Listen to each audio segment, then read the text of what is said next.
Hi friends, అందరు ఎలా ఉన్నారు? అందరు బాగుండాలి, అందులో నేను ఉండాలి. ఆ లలిత త్రిపుర సుందరి దయ వల్ల మిత్రమా, ఇయ్యాల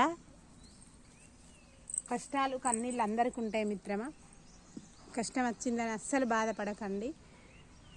నీ కష్టాన్ని నీ మనసే చెప్తుంది మిత్రమా, వేరే వాళ్ళు ఎవరు చెప్పరు. నీ మనసు పదే 100 సార్లు చెప్తుంది. అది కరెక్టా కాదా అని తెలుసుకోవడానికి ఎవరన్నా సలహా తీసుకోవాలి. సలహా అంటే ఏ రూపంలో, మనదే కష్టం అని చెప్పద్దు. చెప్తే వాళ్ళు వేళ్ళనే చేస్తారు.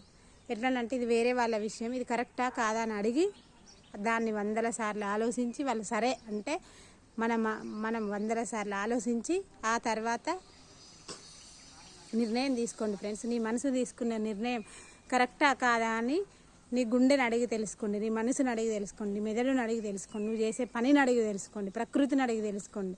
అన్నీ మనం పూజించితే అన్నీ మనతోటి మాట్లాడతాయి మిత్రమా. అది తథ్యం, అది తప్పని అసలు అనుకోకండి నేను అన్నది.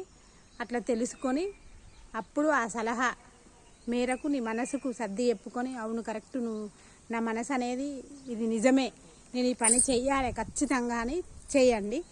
చేసి నువ్వు వెనకబడ్డా ఏమైనా వేరే వాళ్ళు ఎవరు ఏమి చెయ్యరు మిత్రమా.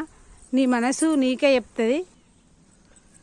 కానీ నువ్వు ఎదుట వారికి చెప్తే నీ వాళ్ళు ఎవ్వరు ఉండరు మిత్రమా. వేలనే చేయడం తప్ప కానీ ఎవరు నీ వాళ్ళు అంటూ ఉండరు. అవునా కాదా? నీ మనసు చెప్పిన నిర్ణయం తీసుకొని ఖచ్చితంగా ఆ పని చేయండి మిత్రమా. ఆ లలిత త్రిపుర సుందరి దయ వల్ల మీ ఇష్టదైవాన్ని నమ్ముకొని చేయండి. ఆ పని ఖచ్చితంగా అవుతుంది మిత్రమా. ఓకేనా? అవునా కాదా మిత్రమా? బాయ్ మిత్రమా.